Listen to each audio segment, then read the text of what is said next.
Come in. Welcome. I'm E.G. Marshall.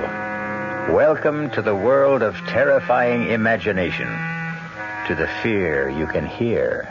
There is a green land called the Emerald Isle, where stardust dapples shining lakes that sparkle against blue mountains which fall away to winding bays. But there are darker sides to Ireland, currents that run deep, a wasting, bitter civil war in the north, and everywhere, lurking behind the shamrock and beneath the laughter, a dark world of legend, of banshees and warlocks, of voices on the wind against which the traveler should stop his ears, or the sound of the death bell. Our mystery drama, The Death Bell, was written especially for the Mystery Theater by Ian Martin and stars Michael Tolan.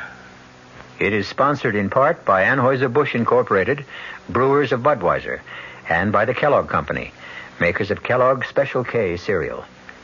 I'll be back shortly with Act One. Hello, this is Goldilocks. It seems like only yesterday that I was a little girl tasting porridge. You know, this one's too hot. This one's too cold. And now I conduct taste tests on diet drinks. And there's one I must tell you about. Sugar-free diet 7-Up. It has a fresh, natural, delicious taste. It drives my taste-o-meter crazy. Sugar-free diet 7-Up. This one's just right. Computers. We're big on that. You deserve an airline that remembers your name. Ozark's computer helps us not to forget your name, reservation, connections, your return plans. At Ozark, a big impersonal computer helps us deal more personally with you. Computers, we're big on that at Ozark Airlines. Now go Ozark's evening jet at 6:45 to Washington with through service to Champaign-Urbana and Peoria. Since time immemorial, man has sought to trace the future in the lines of the palm. The best answer always is, if you truly believe. As in spite of herself, it would appear that Sheila Doyle does.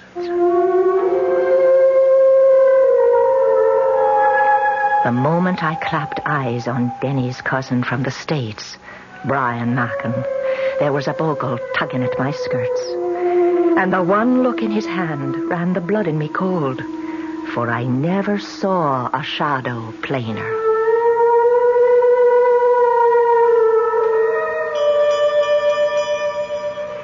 Brian? Oh, yes, Denny. Well, what are you doing over by the window? I'm trying to see where that bell came from. What bell? It's been ringing ever since you went up with Sheila, don't you? Well, that's funny. What? It stopped. You didn't hear it? Nope. Well, maybe you're just used to it. Don't you have some kind of a bell around here? Well, the church? No, not a church bell. Something much smaller, like, on an animal, maybe. Well, there aren't any animals around. Oh, well, maybe I'm just hearing things after that scare Sheila threw into me. Oh, look, Brian, I'm sorry about that. Sheila's as level-headed as they come about everything except some of the old country superstitions. She wasn't kidding, you know. She really believes in a lot of this. Well, forget it, Denny. I'm not worried about me. I was only concerned about Sheila. She looked all shook up. Oh, she was embarrassed. I think she felt she'd made a fool of herself. I don't think she'll be able to face you again tonight, but by morning she'll cook you a breakfast that'll stick to your ribs. You are going to stay, huh?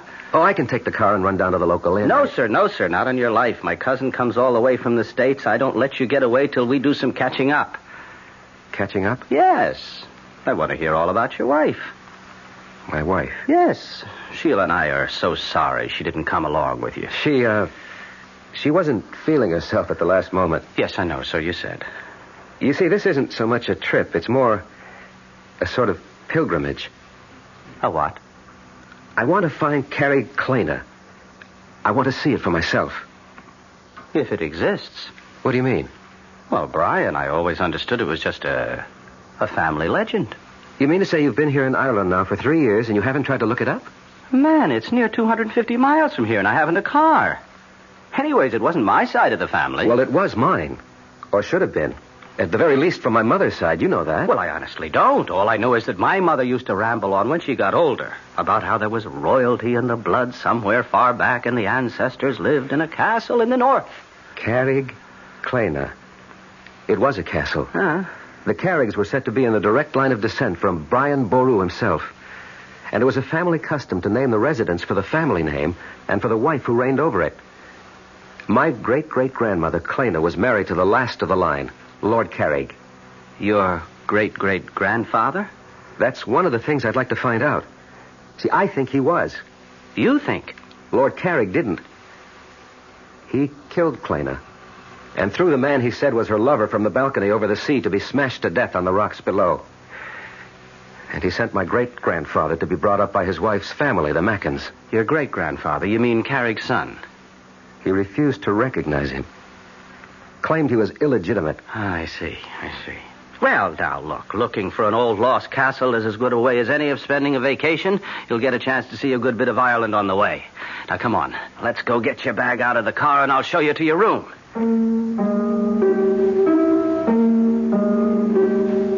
For the first time in our marriage, I found myself getting a little annoyed with Sheila as I walked Brian to the car. There was that vague kind of family connection between us. You write off as cousins, but mostly what we were was old friends and classmates. Now, with Sheila's superstitions jogging my imagination, I was uneasy with Brian. A feeling, thank the Lord, that a few minutes in the soft Irish night blew away. Oh, it's good to be alive on a night like this. It makes me think of... What, Brian? Commencement. The end of the term, anyway. or after the last ball game of the season. Tired, but loose, you remember? Well, for pitchers, maybe. Catchers with old football knees took longer to unwind. Well, so, how's the old rat race? Advertising?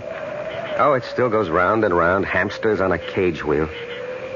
How's the writing? Slow, but sure. And I make an honest buck cutting peat to keep myself in shape. You're a happy man. Oh, what more could I ask for? Wait till you see your namesake tomorrow. Little Brian. How soon will he be 2? About the time his little sister comes to join him, 6 months or so. Oh, hey, you're having another? Yes. Well, that's solid, man. It's solid. Well, you know I always liked kids. Nothing like having your own, though. And how about you, senior citizen? What does that mean? Well, you have been married longer than Sheila and me. When are you and Gloria going to have yours? As a matter of fact, Gloria got pregnant 7 months ago. Oh, and you're trying to keep it secret. So that's why she didn't come along, huh? That's one of the reasons. But come on, I can't keep you away from your wife any longer. Here, just let me get my gear and we can hit the sack. Oh, there's no hurry. For my money, we could sit up all night and shoot the breeze. Well, that'd suit me if I didn't have a long journey ahead of me tomorrow. Oh, I see. You're still determined to go chasing rainbows. I heard the door close when they left the house and had gone to the window to watch Denny and Brian talk at the car. I couldn't hear the words, but at least Brian's arms slung around Denny's shoulder eased my mind enough to make me go to bed. Still and all, even with the soothing sound of their voices rumbling below and their laughter, it was long before I fell into an uneasy sleep. Denny? Oh, I'm sorry. Shh, Sheila, shh. Darling, go to sleep. It's all right. I was half on to waking. Turn the light on. No need. I'm all undressed. Just come into bed. And did you get Brian settled? Yes. He's snoring already. By the time I closed up and looked in on little Brian, he was dead to the world. Darling, what's wrong? You shivered. Oh, 'twas maybe a hair limped over my grave. Hold me. Who needs to be asked? Sheila, you're wrong about Brian. What way? We've had a long talk, just like old times. I never felt closer to him. Well, I know you've missed him since you came away here. We were always more like brothers than cousins. Well, I'm not saying he isn't tense and all wound up, but that's old stuff to me, Akushla. Oh, you're making to be a real Irishman again. Well, next to you because of you, and grateful I am. Are you for real, Danny? Don't you know? Oh, Sheila, I used to be all tied up in knots like Brian, and that's all it is, you see. Well, I hope you're right. You haven't heard the best news yet. What? Well, you're not the only one that's carrying a heart beneath your own. Gloria's expecting. Brian's wife? When? Before you. That's why she didn't come along this trip. Well, that's good news, Denny. I want to be happy for your friend, your cousin, your brother, almost. Well, so you can be. You can be. Sheila. What did you think you saw in Brian's palm? Don't ask me. First of all, because I have no words to tell you. And second, I'm praying to sweet Mary to forgive me. For I'm hoping it was himself who's only giving me a warning not to meddle in the Lord's business. The night is quiet outside, except for the tinkle of that far-off bell. There's a kind of peace. I had to stop here with Denny, touch normal life, if only for a moment. I will not think back, and tomorrow must wait till I find it. I know what it will bring to so many people. I wonder what it will bring to me, Brian Mackin. The last thing I hear is the bell, lulling me to sleep.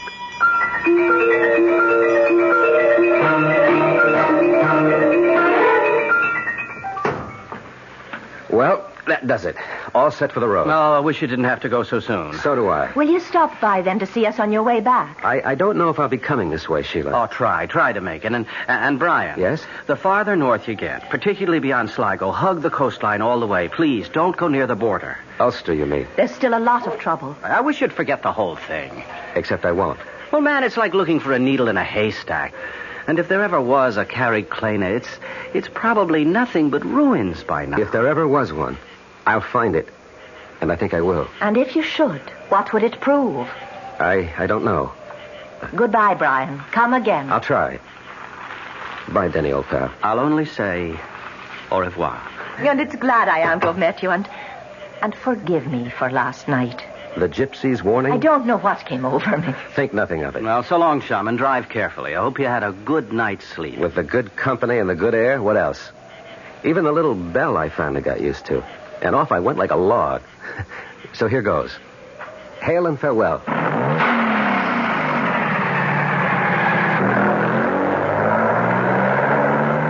What was that about a bell, Denny?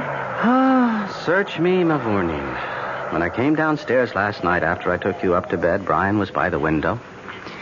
He insisted he could hear a little bell ringing somewhere, but I couldn't hear it. What kind of a bell was that?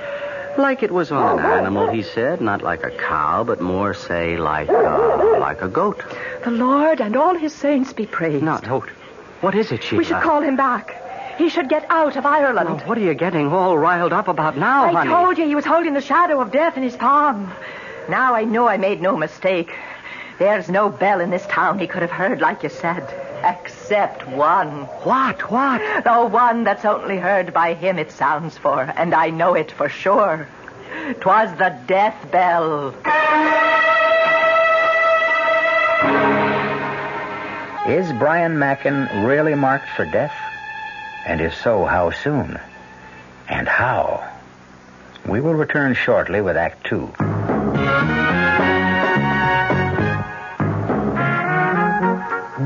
Some beer drinkers have funny ideas about beer. They think beer improves with age, like wine. Well, find a brewmaster, though. You'll find a beer drinker who knows better. The Budweiser brewmaster says it all depends on how beer is aged. Just letting beer sit in lagering tanks makes it older, not necessarily better. That even goes for keeping a case around the house for a couple of months. But there is one kind of aging that's good for beer. The Budweiser kind. Beechwood aging. In this kind of aging, something happens. It lets all the flavor of the choicest hops and best barley malt that go into Budweiser get through to you. Sure, it takes more time and trouble to brew Budweiser that way, but brewing beer right does make a difference. Anheuser-Busch, St. Louis. Hey, Mom, what's for dinner? Hey, Mom, what you got? It's time to get ready for the great outdoors, and your ShopRite supermarket has everything you'll need for cookout dinners and fun in the sun. And for this week's dinners, ShopRite is featuring whole grade A frying chickens, just 37 cents a pound. Roasting chickens, up to 4 pounds, 47 cents a pound. Choice beef rib steaks, $1.19 a pound. ShopRite Franks, just 89 cents a pound. Get all your outdoor cooking equipment and many great food values at your ShopRite supermarket this week. She loves the family. She wants the best. She does all that she can do. She lets ShopRite do the rest. Hey, Ma, what's for dinner? ShopRite has the answer.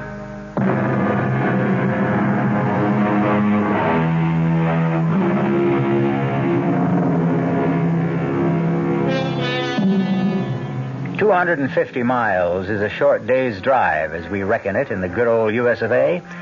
But through the length of Ireland, stopping more and more in the last 50 miles to ask the still unanswered question, do you know of a castle in these parts called Carrickclena? It's a long, long trip that at last has brought Brian Mackin to a little bridge across a valley stream. Stopping there to eat the lunch Sheila put up for him before he left, he has scarcely finished it as twilight falls. Then, as he dozes for a moment, back against a tree... What? Pull him up! Pull him up! I can't control him! Hold on, don't get thrown. Oh, boy. Oh, easy. Hold up there. Hold up. All right. Easy, boy. Easy. All right. Are you all right, ma'am? Yes, and I'm much beholden to you, sir. Oh, it's my pleasure. What happened? Well, something frightened my horse. I lost control. May I have the reins, sir? All right, now, stay, boy, stay.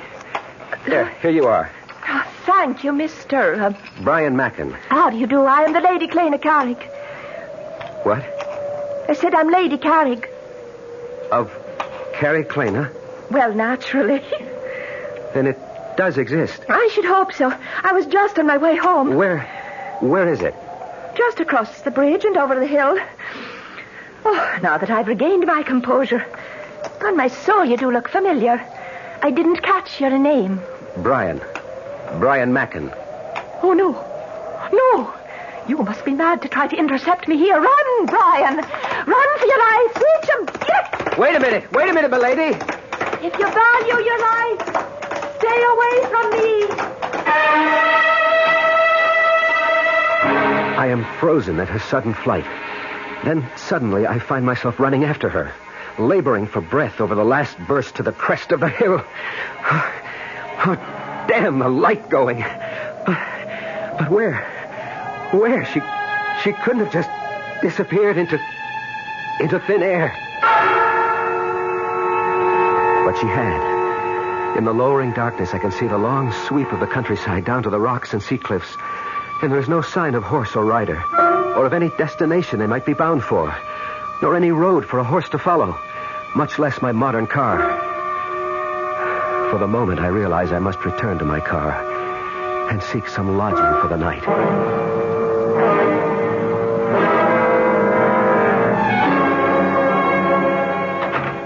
Danny, is that you? Well, who else were you expecting, Sheila? Oh, darling, I'm that glad to see you. It's late, you are. Oh, we cut a few extra squares tonight as long as the light was with us. Here, what is it, little bird? You're all aflutter. It's Brian's on my mind. Oh, you'll laugh at me again, I suppose. But as I was laying our little one down with the sun just gone over the hill, I thought I heard him calling, Clena, Clena. Oh, now, Sheila, what's got into you? I wish I knew. I only know somehow we should never have let Brian go off for the north. Something terrible is going to happen to him. And if there is, what could we do to stop it? Well, we should try. Would you have me follow him on Shank's mare? How fast do you think I could walk it? Well, you could borrow the McFadden's car or Seamus' motorcycle. And if I did, where would I head for? Oh, don't fault me, darling, or make me the fool. It's just a feeling comes over me and I can't help it. I want to be wrong. I hope I'm wrong. Sheila, now please, stop worrying about Brian. If anyone ever knew how to take care of himself, that's the guy. I said it with authority because I meant it, or I thought I meant it. Or I tried to mean it because I wanted to reassure Sheila. The truth is, I was shaken again. I'd been 3 years living in Ireland, long enough to fall under all of her spells, even the black ones. And I'd have given anything to know where Brian was at that moment. And what he was doing.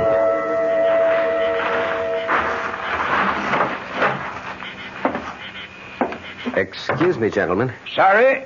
Closing time is posted. I wasn't looking for a drink as much as I was for accommodations tonight.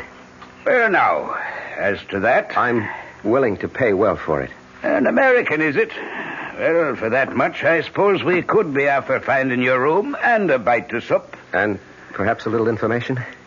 We're not for doing much talking around these parts, in particular to strangers. What would you want to know? Well, something very simple, I hope. Would either of you know where I could find a place called Carrick-Clana?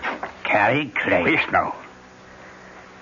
What would be after bringing it to these parts looking for the likes of Carrick-Clana? Well, till late this afternoon, only a dim hope of finding it after all these years. For private reasons. Oh, and what would the private reasons be? Family ones. My great-grandfather was born there. Was he now? And what was it that late this afternoon gave you the good hope of finding Carrick-Clana? I ran into someone who lives there. Who lives there? Paddy? Will you hold your tongue, Mick? And who would you have met that said they was from the castle? A very beautiful woman. A girl, actually, who said she was the Lady Clana Carrick. Oh, the Lord and his saints preserve us. The Lady Clana? Where was this then? For about 5 miles or so north of here. There's a road goes winding down to a little bridge and then goes up a rise on the other side, but sort of peters out. Oh, that's the old Ballybrig across the Scalinor. Did you drive your car across that bridge? No, I stopped this side of it because the going was getting so rough. Sure, it's lucky you didn't drive on it. It might have carried away with you. That bridge has been condemned for anything but foot travel as long as I can remember. But why? Because it doesn't lead to anywhere anymore. It leads to Carrick-Clana somehow. How would you know that? Because the lady was bound for there on her horse. Ah, was it a big bay mare with a mane as white as snow? Yes, that's the one. And the woman, how was she dressed? Why, she was in sort of a green velvet dress with a big hat, like an old-fashioned riding habit, you'd say. Oh, Mary bless us. And the good Lord save us all. Old-fashioned it is for sure. For the Lady Clana has been dead these 100 years and more. No, this was a young woman. She was only past her 21st year when she died. That was no real woman you saw this afternoon, stranger. That was her ghost. But I talked to her. Did you now, then? What you saw was never real. And you can take that as gospel. Well, perhaps. I hadn't eaten all day, and I did take a nap under a tree. And 'twas twilight, when all fancies begin. We'll let it go at that, anyway. But Carrick-Clana, is that just fancy, too? Well, now, as to that... Must you always put your oar in, Mick? I'm talking to the gentleman here, Mr... Mackin. Brian Mackin. It is a good Irish name. I mentioned that my family came from Ireland. So you did. And at least you've had the sense God gave you to come back. I'm Paddy Flynn, and the little runt here is Mickey Mahan. The top of the evening to you. Is it back you are to stay, Mr. Markin? That depends on what I find at Carrick-Clana. It's little you'll find there. Deserted and empty, and blown by the winds for a century. It's not but a ruin. Not worth the effort to go by it. And sometimes at nightfall, there's a woman's voice that'll call, come away, and ill betide the man who listens. Well, just the same, I want to see Carrick-Clana. Can you guide me there? Not by night. I wouldn't stir out by night for all the gold in a leprechaun's hoard. Maybe tomorrow. We'll see. It's time we were all to bed. Come, I'll show you your room, Mr. Mackin.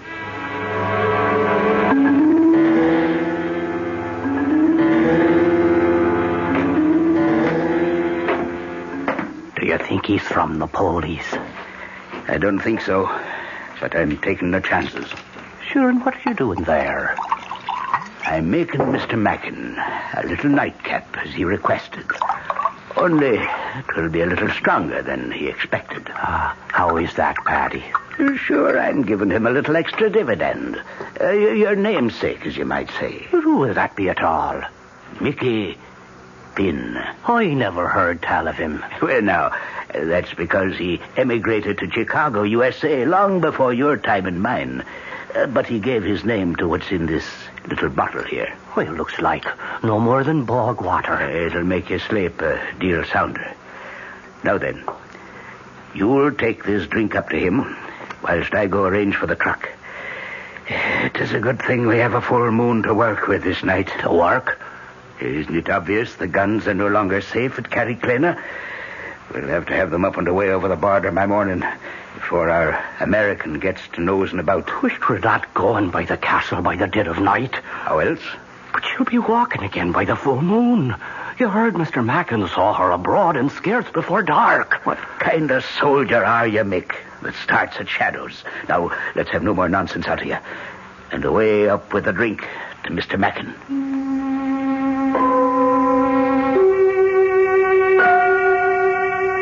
I look at my watch. It's just after midnight. The nightcap is untasted on the table beside my bed. I don't trust it. I don't trust a lot of things. But where to get rid of it?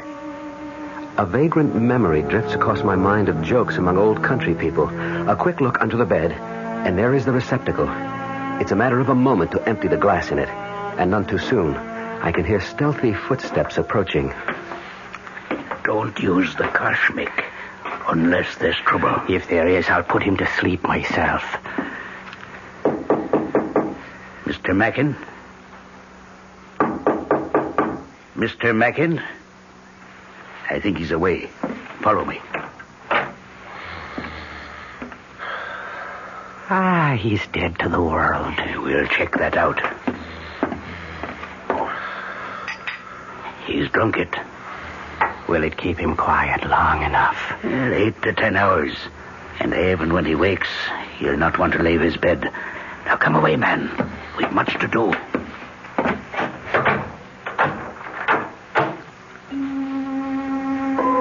Lying on my bed, snoring, pretending to be asleep, I have listened to everything. But the fall of that heavy lock tells me once and for all, I am a prisoner. But as I wait for them to leave the house, I know that nothing will keep me from Carriclana. I have an appointment there that's been waiting 100 years. And even now, in the still of the night, I can hear the far-off tinkle of that bell and a voice crying. Come away, Brian! Come away back to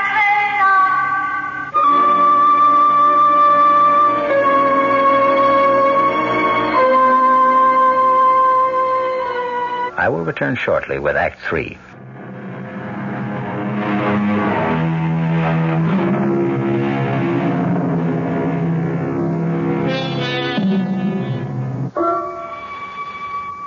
I stand by the window, carefully on the side where the moonlight cannot cast my shadow, and watch the courtyard of the inn below.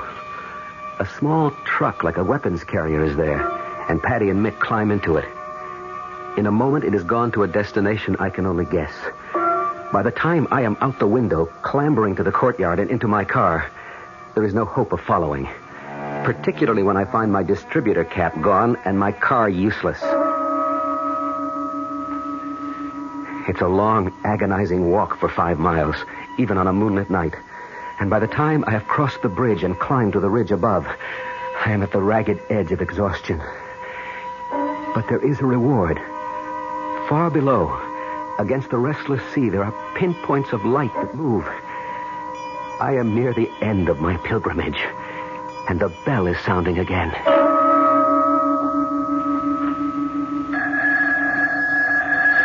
Danny.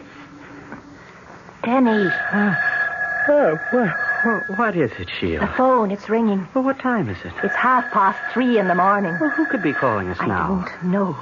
I have been lying here awake, afraid that something was about to happen. Will you go down now and answer it, or shall I? All right. I'm on my way, but who? It's Brian, or something about him. And whatever it is, no bell that rings in the night brings anything but ill luck.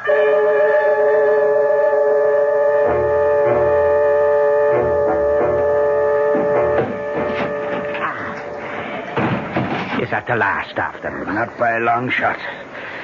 And damn the moon. It's off way behind the clouds again. I wish I was off away with it. What's the matter, Mick? Are you afraid a banshee will howl you off to your grave? Well, there's little I like at all about this night. We're all stretching our necks across the gibbet one way or t'other. Well, the sooner we deliver these guns over the border, the safer we'll be. I wish now I'd stood away with a ship that delivered them 3 days ago. And I'd be out of this on the way home. Well, you didn't. So let's have at it and get them away from the storehouse before... Wait a minute. What is it? By the ridge there. The silhouette of a man. Let's get the truck away and hidden around to the seaward side. Hey? You take it. Give me that cush of yours, and I'll handle whatever comes this way.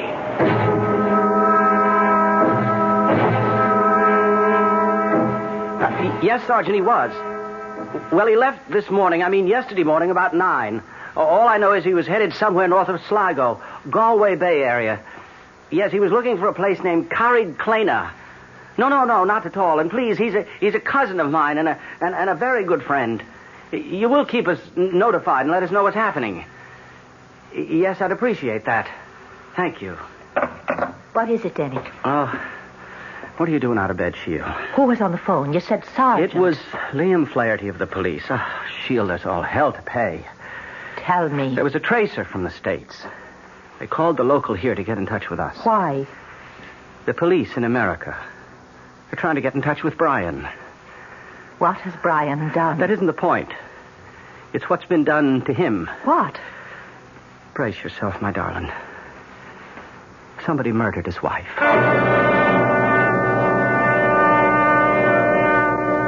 A moment ago, on my way down the hill, I could see Carrig Clena full in the moon. What do they mean it's a ruin? It was just as I pictured it. Turrets, mullioned windows with diamond-shaped glass panes, great oak doors, and ivied granite. Now, with the moon hidden, its silhouette looms over me, reaching out to me as I come home at... Oh, cool. You didn't have to hit him so hard. I wasn't taking any chances with Mr. Mackin this time. Ah, is that who it is? Say for yourself. How'd he get over the drink and away and here? No time to worry about that now. You think he is police or maybe the British? Whatever he is, we'll decide that later. Let's get the guns off and away first. I'm standing in front of the great door of Carrig Clena, and I know that everything's going to come clear at long last. I reach out and pull the bell. Even the bell is familiar, although I cannot quite place where I've heard it before. And now, the door is opening. Good evening, Brian. We've been waiting for you. Good evening, Your Lordship. I'm sorry I'm late. No matter. We've but just finished dinner, and her ladyship is with the child. Will you join me in a glass of mulled wine? At your pleasure. I've not seen you for some time, and... the devil. I've forgotten. I must catch my sea captain before he leaves to send some packets. Will you forgive me? I should not be over 2 hours or so. May I hope you'll attend milady in my absence? I should be happy to, except... Would you not rather I transmit the packages for you on my way home? No. I must have certain words with the shipmaster that I alone can bring. Besides, I would not deprive Clena of some outside companionship. We're so isolated here, it would be cruel to deny her a new face to brighten her solitude. The hour is late. Perhaps would be better... No, I won't hear of it. You shall be our guest for the night, and I shall be back post-haste. I'll try to make it in as close to 2 hours as possible. Meanwhile, make yourself completely at home. I am in a dream, I suppose. For by my host's clothes, the speech, a calendar I find on the wall, I am back in the past over 100 years. But more important, I am within the walls of Carrig Clena, and the riddle of my whole life, I feel, is near to being solved. When Lord Carrig leaves, I am too impatient to wait for my answers. So I climb the great staircase to Clena's bedroom and knock on the door. Who is it? Brian. A moment. What are you doing here? I grew tired of waiting for you to come down. My husband, he's... Lord Carrick has ridden to town. It will be 2 hours before he returns. May I come in? I shouldn't let you. It's too late. I thought you'd left for good 2 years ago. When I lost you to him, I meant to. But for a while, I stayed hiding in the fen. Oh, I know you were seen. Do you know what you've done to me? And why do you come back now? I wanted to see the boy. By what right? Is he mine, Clena? I have to know. Is he mine? No. You called him by my name. It was a foolish choice. Why? Because I loved you. And now? Oh, Brian. The years have come and gone. Lord Carrick is my husband and the father of my child. And I have a whole new life I've learned to accept. I still want to know if the child is mine. Let me go. When you answer me. How could he be yours? He was born 10 months after I married Lord Carrick. Then why does everyone whisper he's mine? Because you didn't leave as you promised. Why didn't you take yourself right out of my life? But there was nothing between us after your marriage. We know that, but no one else believes it.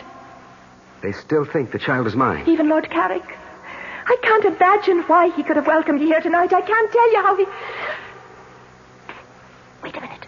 What is it? Hush. Dear God, he's here. He'll kill me. Over my dead body. And here it is. The moment I've reached back through a century for. The one I want to change.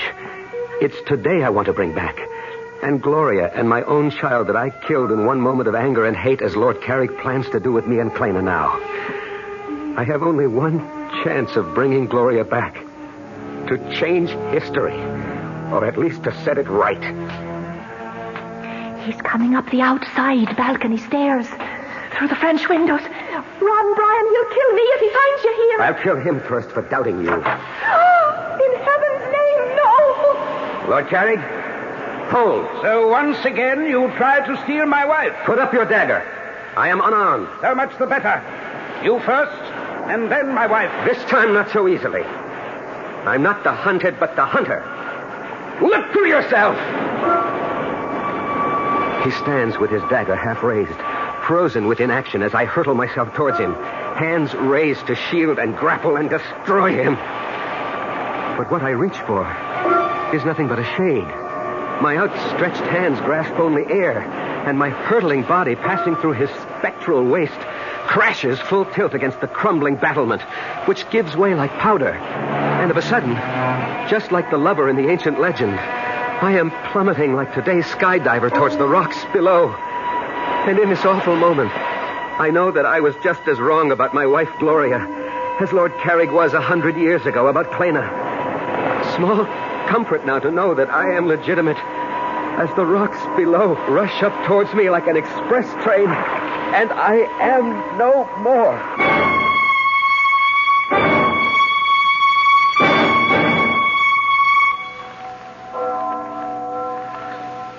Are you ready, Sheila? In a moment. What is it, darling? That bell. I don't know if I ever want to hear a bell in my life again. That's only the church bell. We didn't ever hear the other one. What happened to him, Denny? Oh, I'd have to be God to answer that. He snapped. The way a lot of us do when life spins us around too fast and curdles our brains. Why do you think I ran away from it all and came here to find peace? Brian really killed Gloria. He'd had a nervous breakdown 2 months ago. He escaped from the sanitarium. His obsession about paternity had put him there, and Gloria was asking for a divorce. He lost his head. She lost her life. But how did he think he could escape by coming here? I don't think he was looking for escape, but... Oh, I know it's such a writer's word, but... expiation. Are you saying, then, he was after taking his own life? We'll never know, Sheila. The police say there's some evidence that the IRA were using Carrick Clena as a depot for smuggled arms from the sea. Maybe he stumbled on them. The local folk would tell you that anyone in that haunted castle after dark, especially when the moon was full, was risking God knows what. And someone I know very dearly sensed he was marked by fate for death. Oh, don't. I wouldn't wish that on anyone. Perhaps for Brian Mack it was the only way. Let's us go give him a decent burial. And wish him peace at last.